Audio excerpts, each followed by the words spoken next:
Assalamualaikum warahmatullahi wabarakatuh. Apa khabar murid-murid sekalian? Jadi hari ini cikgu akan mengajar bagaimana teknik untuk menjawab soalan bahagian C kertas bahasa Melayu untuk tahun 4, 5 dan tahun 6. Okey, hari ini kita akan fokus kepada bahagian C iaitu penulisan perenggan. Baik, sebelum tu mari kita ulang kaji. Ya, cikgu yakin cikgu-cikgu kamu dalam kelas selama ni pun telah mengajar bagaimana cara untuk menjawab soalan penulisan perenggan bahagian C. Baik, kita ulang kaji sedikit ya. Bahagian C merupakan soalan subjektif respons terbuka. Soalan ini wajaran markah ya, wajaran markah yang diperuntukkan untuk soalan bahagian C ialah sebanyak 10 markah. Markah penuh untuk kertas kertas bahasa Melayu ni ialah 50 markah. Baik, seterusnya. Untuk bahagian C ini, jawapan perlu ditulis dalam satu perenggan sahaja. Ya, bukannya 5 perenggan, 6 perenggan ya. Ini hanya satu perenggan sahaja dan bilangan perkataan tidak lebih daripada 50 patah perkataan. Tetapi sekiranya murid-murid menjawab lebih daripada 50 dalam 55 hingga 60 patah perkataan, masih lagi lah boleh kita terima ya. Cuma jangan terlalu lebih kerana kalau kita jawab terlalu panjang untuk bahagian C, dikhawatiri kita tidak cukup masa untuk menjawab soalan bahagian D ya, iaitu bahagian yang seterusnya. Baik, seterusnya kita lihat terus kepada contoh soalan ya. Lebih mudahlah kita terus lihat contoh soalan. Okey. Lihat paparan yang cikgu berikan ni. Gambar di bawah menunjukkan sebuah keluarga sedang menjalankan aktiviti berkebun. Okey, ini gambarnya ya. Tulis pendapat kamu tentang faedah-faedah daripada aktiviti yang dijalankan. Panjang jawapan kamu hendaklah tidak lebih daripada 50 patah perkataan.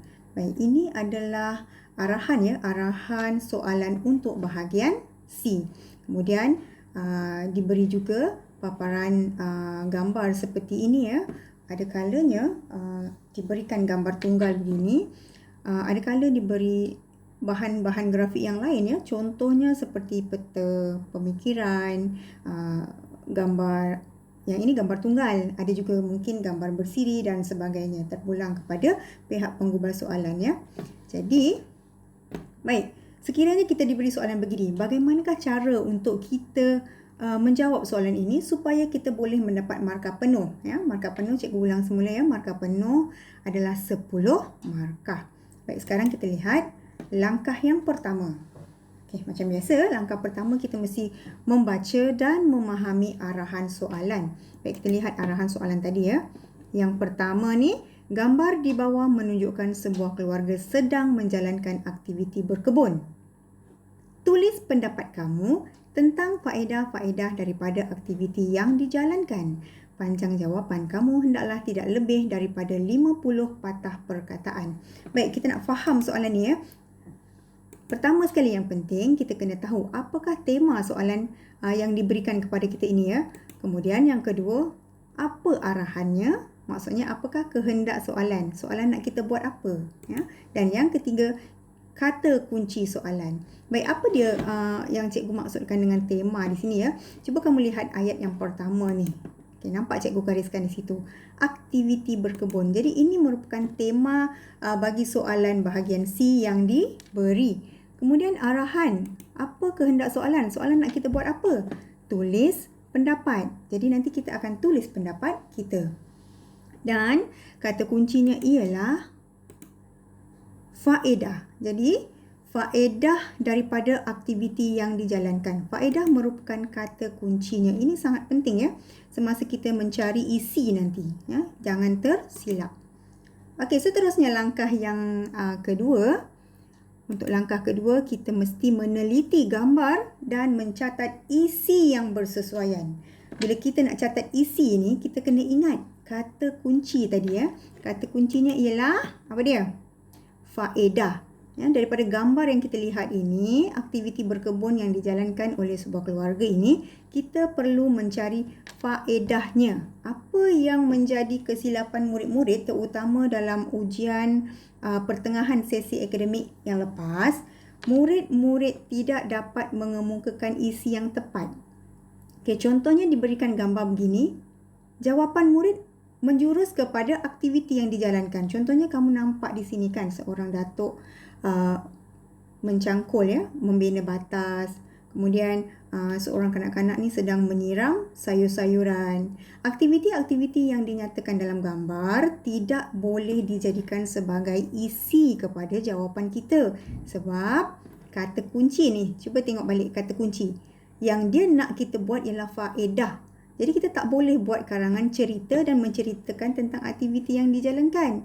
Kita perlu cari faedah daripada aktiviti yang dijalankan ya. Kesalahan yang biasa murid buat yang saya nampak ya, yang cikgu nampak dalam kertas peperiksaan yang lepas, ya, murid-murid banyak buat bahagian sini dibuat karangan cerita. Macam contohnya pada suatu hari kami sekeluarga sedang menjalankan aktiviti di kebun sayur. Datuk mencangkul tanah untuk membuat batas, manakala saya menyiram sayur. Betul tak yang macam tu? Ya, apa yang murid buat macam tu, itu merupakan jawapan yang salah kerana kata kunci yang diminta tadi ialah faedah ya. Faedah bukan aktiviti yang dijalankan. Jadi contoh, ni cikgu tunjukkan contoh isi. Sekejap, nampak pula ya. Okey, contoh isi ya. Contoh isi yang boleh kita kemukakan untuk gambar seperti ini ialah yang pertama, mengeratkan hubungan. Yang kedua, memanfaatkan masa, ya, aktiviti berkebun ya, isinya ni. Yang ketiga, aktiviti berkebun dapat meningkatkan sumber pendapatan. Dan isi yang keempat, wang dapat dijimatkan. Okey, untuk soalan bahagian C, isi yang perlu kamu kemukakan dalam jawapan cukup setakat 3 atau 4 isi sahaja ya. Jangan buat lebih daripada itu sebab kalau kamu buat lebih daripada 4, bilangan perkataan kamu akan menjadi lebih daripada 50 patah perkataan. Sekiranya kamu dapat menjawab 3 isi, mencukupi 50 patah perkataan, itu pun dah boleh dapat markah penuh ya. Baik ya. Langkah kedua telah pun selesai. Kita dah tengok gambar dan kita dah catatkan isi yang bersesuaian dengan gambar yang diberi. Seterusnya, kita akan pergi ke langkah yang ketiga iaitu menulis perenggan. Baik, untuk memudahkan kamu menulis perenggan, cikgu terangkan sikit ya, bagaimana cara untuk kita menulis jawapan kita dalam bentuk perenggan. Yang pertama ya, tulis satu perenggan sahaja. Jangan buat lebih daripada satu perenggan ya. Memang soalan ini kita kena buat satu perenggan sahaja. Dan satu perenggan ini merupakan mengandungi yang pertama pendahuluan, yang kedua isi, yang ketiga kesimpulan. 3 perkara ini perlu ada dalam perenggan kamu ya. Untuk pendahuluan, kamu hanya perlu membina satu ayat sahaja ya. Yang untuk perenggan isi pula, berdasarkan isi yang kamu catatkan tadi, sekiranya kamu catatkan 3 isi, maka binalah 3 ayat. Kalau catatkan 4 isi, maka tulislah 4 ayat. Dan akhir sekali bina 1 ayat untuk kesimpulan. Mesti kena buatlah ya. Okey, seterusnya. Semasa kita membina perenggan, jangan lupa gunakan penanda wacana ya. Penanda wacana ni contoh yang cikgu catat di sini ialah selain itu, di samping itu, seterusnya. Jadi penanda wacana ini kita guna untuk menunjukkan kesinambungan antara satu isi dengan isi yang seterusnya ya, supaya ayat kita dibaca, ayat kita menjadi lebih gramatis. Okey, seterusnya. Sebagai permulaan ya kepada murid-murid yang masih belum mahir untuk membina perenggan secara terus daripada isi yang kita catat tadi, cikgu ada buat satu cara untuk memudahkan murid-murid yang baru nak mula belajar membuat bahagian C ni. Jadi cikgu buat dalam bentuk perenggan. Kamu boleh letakkan dekat sini. Dalam jadual ini cikgu letakkan yang pertama di sini ialah penanda wacana, yang kedua ialah isi, yang ketiga ialah huraian. Huraian ialah huraian kepada isi. Baik, kita catatkan apa yang telah kita fikirkan tadi tu. Kita letak dalam jadual ini. Yang pertama mengeratkan hubungan, memanfaatkan masa, menjadi sumber pendapatan dan wang dapat dijimatkan. Ini antara isi tadi ya, faedah berkebun tadi ya. Baik, isi kita tadi perlu diberi sedikit huraian ataupun perluasan ayat.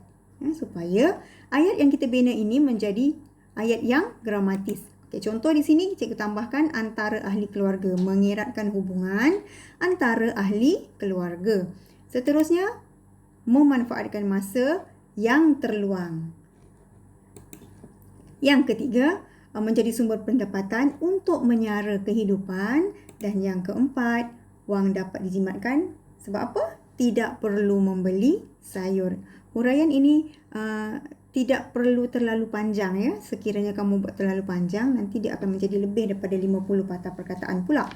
Baik, seterusnya kita letakkan di dalam kotak penanda wacana ni, penanda wacana yang kamu dah belajar. Selain itu, di samping itu, seterusnya, ataupun apa-apa sahaja penanda wacana yang bersesuaian. Yang cikgu letakkan ni contoh sahaja ya. Baik, seterusnya. Daripada jadual yang telah kita bina tadi, barulah kita mula membina ayat. Kita mulakan dengan membina ayat pendahuluan. Untuk membina ayat pendahuluan, ingat balik yang tadi kita cari dalam arahan tu. Ya, dalam arahan kita nampak kan tadi temanya kita dah catatkan aktiviti berkebun. Jadi tuliskan ayat pendahuluan berdasarkan tema soalan tadi. Dan ayat pendahuluan mestilah ringkas ya, tetapi menepati tema. Jangan terlalu panjang, nanti akan jadi lebih 50 patah perkataan. Baik, contoh ayat cikgu tolong buat di sini ialah gambar di atas menunjukkan aktiviti berkebun bersama keluarga. Maknanya kita gunakan tema ni untuk membina ayat pendahuluan. Ya, dah dapat ayat pendahuluan, seterusnya kita bina pula ayat isi 1 sehingga isi yang keempat berdasarkan jadual yang kita buat tadi. Ingat kan tadi kita ada buat jadual supaya kita senang nak bina ayat. Untuk ayat pertama ni kita tidak menggunakan penanda wacana. Tapi kita lihat kepada arahan soalan dan kata kunci soalan. Jadi kita guna dua perkara ini untuk memulakan ayat bagi isi yang pertama, mengeratkan hubungan antara ahli keluarga. Jadi cikgu tunjukkan contoh di sini. Pada pendapat saya, pada pendapat saya ni cikgu ambil daripada arahan ya. Arahannya disuruh kita menulis pendapat. Jadi kita mula dengan pada pendapat saya. Ini arahan. Kemudian kita masuk kepada kata kunci. Kata kuncinya faedah. Ya? Jadi kita tulis antara faedahnya. Ini kata kunci. Kemudian barulah kita masukkan isi. Ini yang kita catatkan mengeratkan hubungan dalam ayat kita. Ya, pada pendapat saya, antara faedahnya ialah kita dapat mengeratkan hubungan. Ini isi yang kita ambil dalam kotak jadual ni tadi. Kemudian tambah sedikit huraian antara ahli keluarga. Daripada jadual ni, huraian ni kita letakkan di sini. Jadi kita dapat satu ayat lengkap. Pada pendapat saya, antara faedahnya ialah kita dapat mengeratkan hubungan antara ahli keluarga. Okey, cukuplah. Ya, tak perlu tulis terlalu panjang. Okey, yang penting ayat kita lengkap dan tidak ada sebarang kesalahan. Seterusnya kita masuk pula pembinaan untuk ayat yang kedua, ketiga dan keempat ya. Baik, yang ini kita dah boleh mula dengan penanda wacana. Penanda wacana yang cikgu catat dekat sini kalau kamu tengok. Selain itu, di samping itu, seterusnya dan ada lagi beberapa penanda wacana yang sesuai yang boleh kamu gunakan. Ini cikgu tunjukkan contoh sajalah. Okay, ini untuk isi yang kedua tadi iaitu memanfaatkan masa, huraiannya yang terluang. Okay, bagaimana kita nak bina ayat? Okay, contoh ayat ni ya.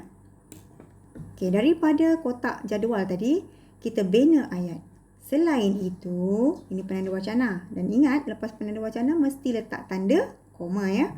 Kita boleh memanfaatkan masa. Okay, daripada isi yang ini, kita bina ayat dekat bawah ni. Tambah dengan kata, kita boleh memanfaatkan masa. Kemudian huraiannya yang terluang. Jadi kita telah siap bina ayat yang kedua ya. Untuk isi yang kedua ya. Ayat untuk isi yang kedua. Selain itu, kita boleh memanfaatkan masa yang terluang. Okey, selesai. Seterusnya kita masuk kepada isi yang ketiga ya. Isi yang ketiga tadi ialah sumber pendapatan. Ya, berkebun boleh menjana sumber pendapatan. Huraiannya untuk menyara keluarga. Jadi kita guna penanda wacana di samping itu. Baik, kita mulakan ayat kita. Di samping itu, berkebun boleh menjadi sumber pendapatan untuk menyara kehidupan. Ke bawah pula ni, cikgu tak perasan. Ya, jadi dapatlah satu ayat lengkap untuk isi yang ketiga. Ya, daripada jadual ni lah tadi. Sebab itu pentingnya bila kita mula nak belajar buat bahagian C, kita buat dulu jadual ni supaya mudah untuk kita bina ayat. Ya, masukkan penanda wacana, masukkan isi, kemudian kita tambah dengan huraian. Ya, dapatlah satu ayat lengkap. Okey, baik. Sekarang kita cuba bina untuk isi yang keempat ya. Untuk isi keempat, cikgu gunakan penanda wacana seterusnya. Kemudian isi kita tadi, wang dapat dijimatkan. Tidak perlu membeli sayur ni ialah huraiannya. Baik, kita tengok contoh bagaimana cikgu bina ayat. Okey, seterusnya, ini penanda wacana. Tanda koma jangan lupa. Wang dapat dijimatkan. Okey, kita tambah kata hubung kerana tidak perlu membeli sayur. Okey, dapat satu lagi ayat untuk isi yang keempat. Okay. Jadi, bila kita dah selesai semua isi, akhir sekali kita buatlah kesimpulan. Untuk membina ayat kesimpulan ni tak susah. Dalam ayat kesimpulan ni, kamu masukkan saja cadangan dan juga harapan. Ya, maksudnya macam mana tu? Kita boleh buat ayat cadangan ni menggunakan kata bantu. Contohnya, hendaklah, perlulah, mestilah. Ya. Kemudian ayat harapan kita boleh gunakan kata hubung.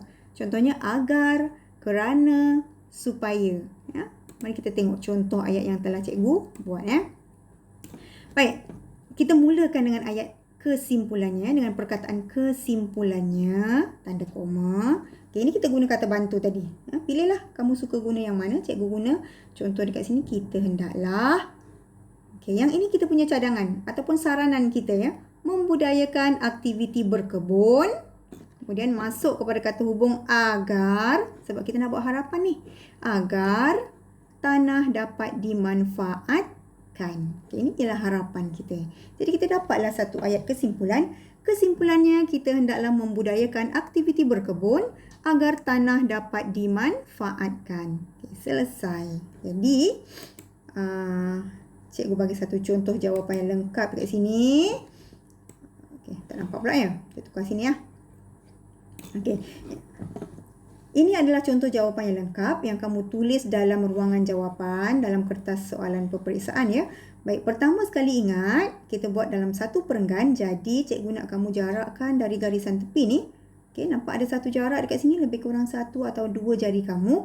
Baru kita mulakan ayat. Baik, ini ialah ayat yang telah kita bina sama-sama tadi. Ya. Contohnya kat sini, cikgu tolong bacakan ya. Gambar di atas menunjukkan aktiviti berkebun bersama keluarga. Ini pendahuluan. Pada pendapat saya, antara faedahnya ialah dapat mengeratkan hubungan antara ahli keluarga. Ini isi yang pertama. Selain itu, kita boleh memanfaatkan masa yang terluang. Ini isi yang kedua. Di samping itu, berkebun boleh menjadi sumber pendapatan untuk menyara kehidupan. Ini ialah isi yang ketiga. Baik, seterusnya, wang dapat dijimatkan kerana tidak perlu membeli sayur. Ini ialah isi yang keempat. Baik, ayat kesimpulan. Kesimpulannya, kita hendaklah membudayakan aktiviti berkebun agar tanah dapat dimanfaatkan. Baik, cukuplah selesai kita jawab soalan bahagian C. Kalau kamu kira jumlah perkataan dari perkataan pertama sehingga perkataan terakhir ini dalam 55 patah perkataan. Jadi, kalau kamu dapat buat ayat seperti ini, maka kamu layak untuk mendapat markah penuh, iaitu 10 markah. Baik. Okey, selepas ini apa pula? Dah tentulah latihan, kan? Bila lepas cikgu ajar, biasa cikgu akan bagi latihan. Baik, cikgu nak kamu buat latihan ni ya nanti. Tulis dalam buku bahasa Melayu kamu. Tak kira lah buku karangan boleh. Ataupun buku latihan yang kecil tu pun boleh. Baik, contoh cikgu bagi kat sini. Gambar di bawah menunjukkan sekumpulan murid sedang menjalankan aktiviti bergotong royong. Tulis pendapat kamu tentang faedah-faedah daripada aktiviti yang dijalankan. Panjangnya jawapan kamu hendaklah tidak lebih daripada 50 patah perkataan. Ya, jadi semua soalan, semua arahan lebih kurang sama je. Cumanya berbeza dari segi aktiviti, ya, gambar yang diberi. Ya, apa gambar yang diberi? Macam contohnya yang tadi tu faedah berkebun. Okay, yang ini dia nak kita buat faedah aktiviti bergotong royong. Okay, baik. Macam mana kita nak jawab? Cikgu dah ajar tadi, ingat lagi tak? Langkah pertama, baca dan fahami soalan. Fahami arahan soalan. Okay, contohnya tadi kita katakan tema. Apa temanya di sini? Temanya ialah aktiviti gotong royong. Kemudian arahannya, dia nak kita menulis pendapat. Kemudian kata kuncinya ialah faedah. Ya, faedah bergotong royong. Ingat, faedah ya, bukan aktivitinya. Jangan salah lagi. Baik, langkah kedua, seperti yang cikgu telah ajar tadi, teliti gambar dan catat isi yang bersesuaian. Saya ingatkan sekali lagi ya. Faedah yang kita nak buat, kata kunci yang ada dalam arahan soalan ialah faedah. Jadi kita cari faedah bergotong royong. Bukannya kita catatkan aktiviti yang dijalankan oleh murid-murid dalam gambar. Ya, kalau kamu tulis jawapan mengenai aktiviti yang dilakukan oleh murid-murid dalam gambar tanpa menyatakan faedah, maka kamu tidak akan mendapat markah. Baik, contoh di sini yang cikgu telah tuliskan. Isi yang pertama ya, berdasarkan gambar ini, aktiviti gotong royong ini, kita boleh mengeratkan hubungan. Yang kedua, mengindahkan kawasan. Yang ketiga, memupuk kerjasama. Yang keempat, dapat menyemai nilai. Nilai apa? Nilai murni lah. Ya, jadi ini ialah antara isi yang kita boleh catatkan untuk soalan ini. Baik, kemudian ini seperti yang cikgu terangkan tadi lah. Ya, tulis dalam satu perenggan, perlu ada pendahuluan, isi, kesimpulan dan jangan lupa letakkan penanda wacana. Baik. Ini untuk permulaan. Ya, untuk permulaan kita tulis dulu isi-isi kita dalam bentuk jadual seperti ini. Isi yang 4 telah kita catatkan tadi tu ya. Mengeratkan hubungan, mengindahkan kawasan, memupuk kerjasama dan menyemai nilai murni. Dan kita tambah sedikit huraian supaya ayat kita menjadi satu ayat yang gramatis. Okey, contohnya mengeratkan hubungan antara warga sekolah, mengindahkan kawasan persekitaran sekolah, memupuk kerjasama dalam kalangan murid, menyemai nilai murni. Nilai murni ialah cinta akan alam sekitar. Baik, seterusnya catatkan juga penanda wacana yang akan kita gunakan. Baik, berdasarkan jadual ini ya, cikgu dah bantu kamu ni. Cikgu bantu kamu buat jadual, masukkan isi, huraian, kemudian penanda wacana. Jadi cikgu nak cuba bina ayat sendiri, ya, bina ayat sendiri untuk melengkapkan ya ruangan jawapan ini. Ya, jawapan ni cikgu nak kamu tulis. Jawapan lengkap ni cikgu nak kamu tulis dalam buku tulis bahasa Melayu. Ya, buku tulis kamu ada 2 kan biasanya kan? Ada buku penulisan yang panjang, ada buku tulis yang kecil tu. Jadi terpulanglah mana-mana buku yang ada pada kamu, tak kisah. Kamu tulis jawapan dalam buku tersebut. Nanti apabila kita telah berjumpa, telah bersemuka nanti, cikgu akan lihat jawapan kamu. Ya, sama ada kamu boleh buat atau tidak. Okay, jadi itu sahaja pembelajaran kita pada hari ini. Cikgu harap kita dapat berjumpa lagi selepas ini. Sekian. Terima kasih. Assalamualaikum warahmatullahi wabarakatuh.